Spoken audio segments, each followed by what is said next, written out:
Hello, so this video is sex important in a relationship? Yes, no, maybe? Is sex important in a romantic relationship? There's no one size fits all. The answer to this, everyone's different, and what's important for some may not be important for others.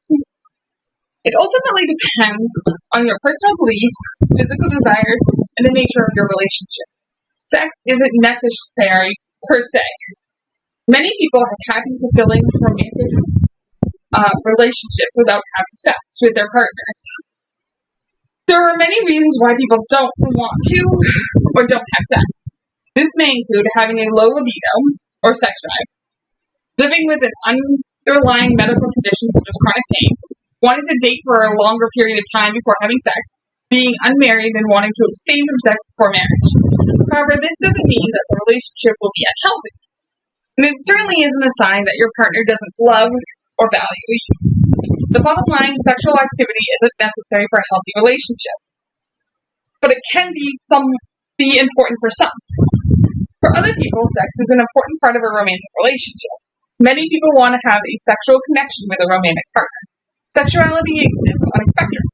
Asexual people experience little to no sexual attraction, while allosexual people do experience sexual attraction. Because there's such a variety in our feelings about sex and our capacity for sexual attraction, we have very different approaches to sex, but no approach is wrong. There are many reasons for this. There are many reasons why sex might be an important part of your relationship. For example, it could be an opportunity to bond with your partner. It could be an opportunity to show your partner love and affection.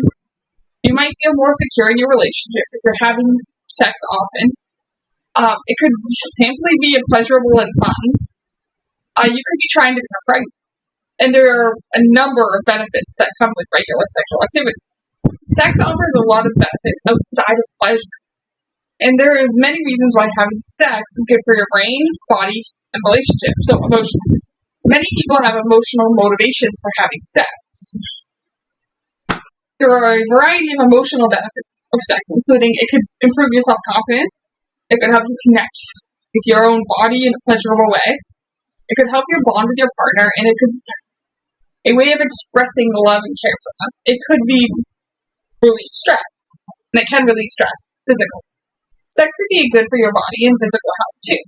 For example, some research suggests that sex can boost your immune functions, be a form of light exercise, improve heart health, boost cognitive function, soothe headaches.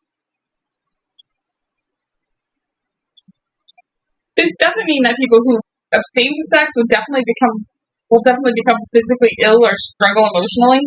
It means that people who have sex may also see improvements in other areas. These benefits shouldn't be used to guilt people into having sex if they don't want to do so. Sex can also create an intimacy feedback loop.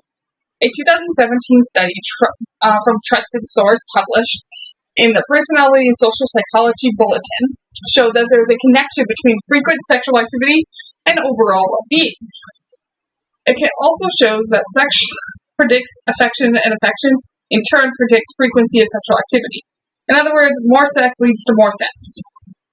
But sex isn't the only way to have intimacy with your partner. We often equate sex with intimacy, but while sex can be a great form of intimacy, it's certainly not the only way to be intimate. Affectionate touch, for example, can be a great way to be intimate. Some non-sexual forms of physical intimacy are massage, kissing, cuddling, and holding hands. Beyond physical intimacy, emotional intimacy includes honest, vulnerable conversations, and can also be important to many people when it comes to relationships. One thing's for sure, sexual compatibility is important. It can be difficult to deal with situations where one person feels that sex is essential in a relationship while the other person doesn't want to have sex. Similarly, it can be difficult if one person has a high libido while the other person has a low libido.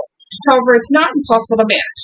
Communication can be extremely helpful. Some people find that practically ethical non-monogamy can be a way to have their sexual needs met without compromising their relationship with their non-sexual partner.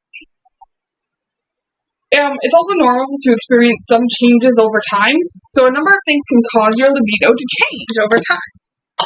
So some of these things include stress, relationship difficulties, age, hormone changes, medication, certain medical conditions, and trauma. If a low libido is bothering you, talk to your doctor or other healthcare provider. Not wanting sex doesn't mean there's something wrong with you, and it's not necessarily a problem to fix, unless it's causing you distress. Sometimes incompatibility, though, doesn't work in the long term. But if you feel like you've just gotten off track, try this. Communicating about intimacy is essential. It's important to talk to your partner if your sexual desires are changing. So some ways you can start the conversation include saying, recently my libido has changed, I'd like to talk to you about it. My libido has been low lately, could we try XYZ in bed? So the bottom line, not everyone needs to have sex in order to have a healthy and happy relationship, but some people do. What's important is that you find a partner who understands your needs and desires, no matter what they are. Open communication is essential for every romantic and sexual relationship. So that's it for this video. Thank you for listening.